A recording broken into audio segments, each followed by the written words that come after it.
Welcome back to Good Morning Sri Lanka on MTV Sports. Yes, of course, we just said bye-bye to Irushi and her doodles. Amaya and I decided that Amaya is going to get to keep the piece of paper.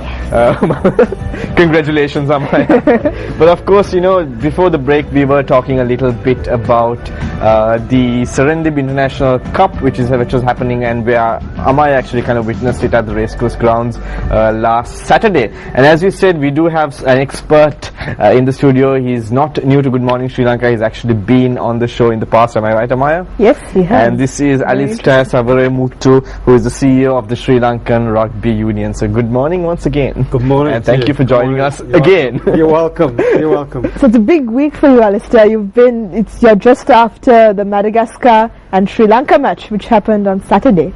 We were predicting on the show before that what would happen. Unfortunately. Yes, let's talk about that. So for those of you who may not know, it was a win for Madagascar, where they won 17-12 against Sri Lanka. Something we predicted or not? No, if I remember rightly, I predicted a 12-point victory for Sri Lanka. But I did say, win, lose or draw, it'd be a great occasion, and we can get lots out of that victory. Or that loss, should I say. Because it was a great atmosphere. I think there was quite a sizable crowd who turned up there as well, and they were fully into the match. They were, absolutely. I mean, we can only, we did everything we could, and very pleasing to have such a crowd there. And I think throughout the week now we can expect a real surge of interest.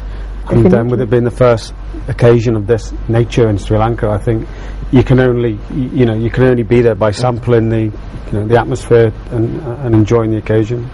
And now it's going to be the final. Now today is going to be Madagascar versus Poland. I think the Polish team just arrived yesterday, so they are all fired up, I'm sure, for this match. But yeah, Madagascar that's the match coming up today, don't we? Yeah, giants to face, literally, I think, isn't it, Alistair? Yeah, the Polish boys are a lot bigger than the Madagascans and the Sri Lankans, and they play European rugby, and that means it's going to be a real tough, direct game. And I think, for the first time, I actually might watch the game, because unfortunately I didn't watch it on Saturday. I was patrolling the different functions that we had going, and for the first time it was a very difficult place for me to be. So realising we were losing with 2 minutes to go, and then realise this is going to be an uphill battle to climb, but this game's going to be super. It's going to be a really super game. Today's game, you mean? Today's game is going to be and what are your predictions? On record now, remember. You know what?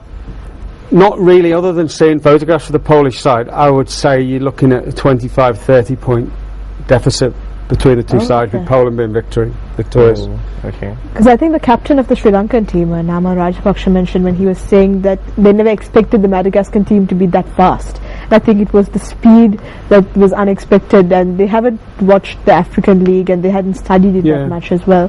But what do you think the strengths of the Madagascar team were? Well, I think I must say to start, I mean, the Sri Lankan team have had limited preparation for the game, but that said, you've got to put the flag somewhere, and we put it in the sand here, and they did what they could. They come off a big summer of sevens, so the fitness levels should have been possibly even stronger than what they were. But the Madagascans just seemed to run at space, and for me, in the limited viewing I had of the game, I just felt they were running into gaps as opposed to us running perhaps laterally and running into their defence. And really, when you look at when you run at gaps, you're always going to cross the gain line. And they just had the momentum, time in, time out. And I think ultimately, once you breach the defence, their guys just came through and were able to take us on quite easily, to be perfectly honest, when they broke the defence. Well, of course, being the CEO of the Rugby Union, I have to throw this question out to you. Now, everybody knows that there is a huge following for rugby in Sri Lanka as well. Yeah. But rugby is not the most popular sport in Sri Lanka. I mean, cricket is.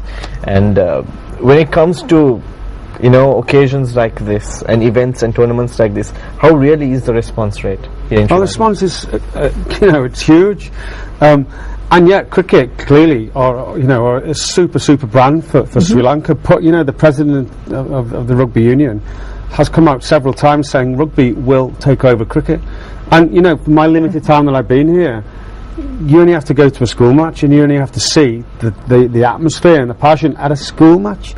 I mean, it knocks socks off the English schools.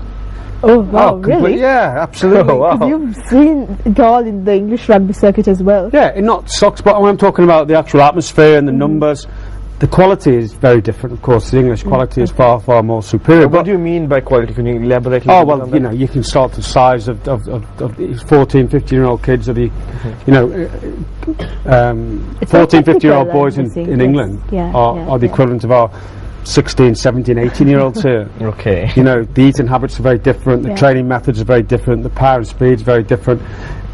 But it only takes information and learning.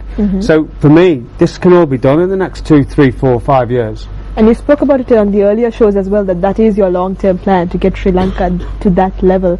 But right now on Friday, the Sri Lankans are going to be facing off against the Polish team, which is the first European team to play an international match here in Sri Lanka. And you so did that's- say that the Polish team are a lot bigger than the Sri Exactly. Lankans, right? I mean, it doesn't necessarily mean, you know, them being that big that they're better than us by any stretch of the imagination. But, you know, in my experience, obviously playing in Europe, they're going to be what we call Route 1.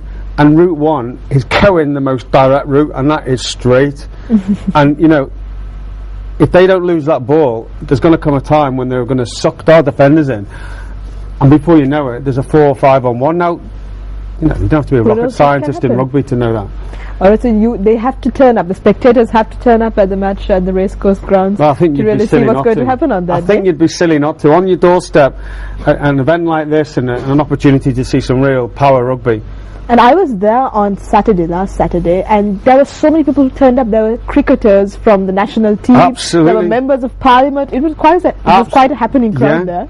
Yeah, yeah. I had a text from Kumar Sangakkara I saying, today, because I texted him saying, "Are you coming?"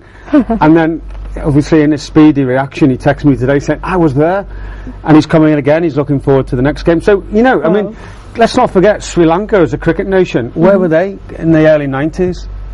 Somebody put a flag in the sand and said, right, we're going to be world champions, but we're not going to do it overnight, and we're going to make a plan.